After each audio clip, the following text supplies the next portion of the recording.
David thought today would be simple. An 8-hour drive, a quick pickup, lunch with a friend, and back home before midnight. But as his father slowed the family car at the US border checkpoint, one name on a monitor turned an ordinary trip into a federal arrest. The officer looks at David's passport, then pauses.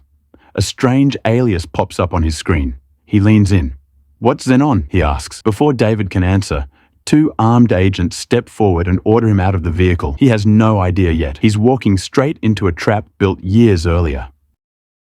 David is 22, blonde hair brushing his shoulders. A computer science student from Canada. But online, he's Zenon, sometimes Zenoma. A quiet fixture in the Xbox modification scene, tweaking game physics, reverse engineering consoles, bending rules just to see how far they'd go. He and an American named Justin became friends through forums.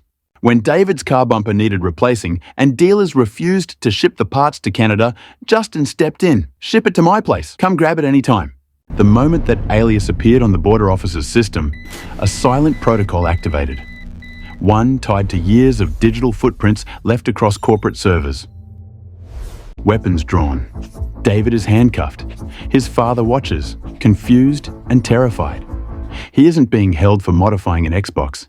He's being arrested because the FBI believes he is part of something far bigger. A loose, chaotic digital brotherhood investigators will soon nickname the Xbox Underground.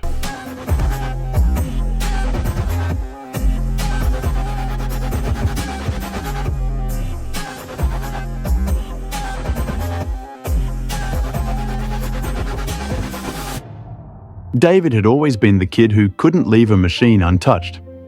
In elementary school, he built a web browser from scratch. He learned code the way others learned games.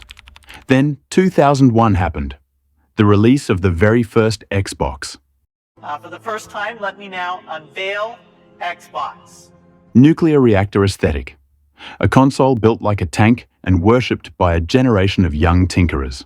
David fell in love with Halo, but even more with what the console could become if he pushed it. He joined a flourishing online underground of modders, installing Linux, streaming music, running emulators, bending physics. Every experiment earned him respect. He was no longer just a gamer. He was becoming a name. Then came the Xbox 360. Stronger security. Harder to crack. A fortress, unless you had a developer kit. Dev kits weren't supposed to exist outside studios. Yet somehow, hundreds appeared in recycling yards. Discarded by accident or betrayal, sold online for cash. David grabbed them. He bought, traded, and resold. Through one of these deals, he met Justin May, the man from Delaware who would later become the most divisive figure in the whole story. Dev kits granted access to a secret network, PartnerNet, where developers uploaded test versions of their games. For a teenager who worshipped this world, PartnerNet was paradise. Unreleased titles, hidden features, pre-built versions of future hits. David lost sleep exploring it. Grades slipped, reality faded, but curiosity grew sharper. He wasn't alone. Across the world, others were discovering the same thrill. A 14-year-old from Australia, Dylan, impulsive, brilliant, reckless. A hardware enthusiast from New Jersey, Sonad, surrounded by tools, solder, wires, and many more. Together, they formed a loose digital tribe. No name, no hierarchy, just obsession. But obsession always escalates. It began with a simple message Dylan received one night. A list of usernames and passwords from a breached forum. One password unlocked the email of an employee of a major game studio. Inside that inbox, another password. And that password opened a gateway into the company's internal systems. The boys had stepped into a world no teenager should see. Thousands of files, early versions of unreleased titles, and then Gears of War 3, the Holy Grail. They downloaded gigabytes of assets, burned them onto disks, mailed them across continents. Someone leaked it online. The news exploded. Last week, Gears of War 3 was leaked on the web.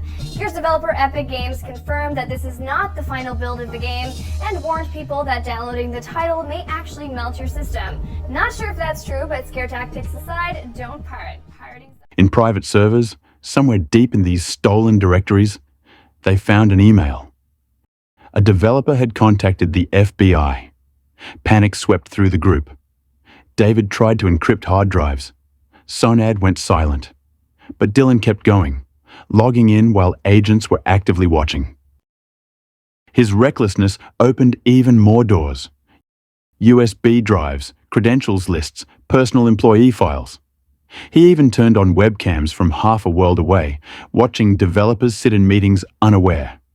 The boys spread from game studios into giants, Microsoft, EA, Valve, Activision, even semiconductor companies. A fever had taken hold. And then, the line snapped completely. On the servers of a smaller studio, 2 crew members discovered a tunnel that led into a system hosting a US military flight simulator. Download complete. Unintended. Dangerous. What began as curiosity was now a federal concern. Digging through Microsoft's servers, the group stumbled upon engineering diagrams, source code, and internal photos. It didn't take long to realize what they had found. The upcoming Xbox console, codenamed Durango. Piece by piece, they ordered parts online. One member assembled a functioning prototype in his bedroom. Then they tried to sell it. The sale failed. But the mistake was catastrophic. One member posted it publicly. Another gave interviews. Have someone who's gotten pretty world-renowned over the past couple of weeks here. I'm just gonna go straight to the chase here. His name is Dylan. Most people probably know him by his moniker Super Day. He's gotten himself into a little bit of trouble with Microsoft and I guess he's taking the hacking community by storm. Dylan, welcome to the show. Nice. The story went viral. Microsoft took legal action. The FBI made their move. First Nathan's home, then Sun ADIS agents seized computers, hard drives, and years of chat logs. Dylan panicked and spiraled. David went quiet. Justin drifted in and out, suspiciously calm. A piece of the indictment mentioned an unnamed collaborator, Person A from Wilmington, Delaware. The group only knew one person from there. The paranoia practically wrote itself. Trials, plea deals, probation, jail time. Some cooperated with investigators and later worked in cybersecurity. Some sank into depression under probation so strict they couldn't even touch a computer. One fled the country. One reinvented themselves. One never recovered. The underground fractured into lives rewritten by choices made as teenagers. When the dust settled, nearly every member had been caught, sentenced, or scattered. Except one. The man from Wilmington, arrested years later, not for hacking, but for fraud, laundering, and schemes far beyond consoles. His story ended with prison bars too. They started as kids cracking consoles in their bedrooms, and ended up rewriting how the world understands cybercrime. Curiosity opened the first door. Ego opened the rest.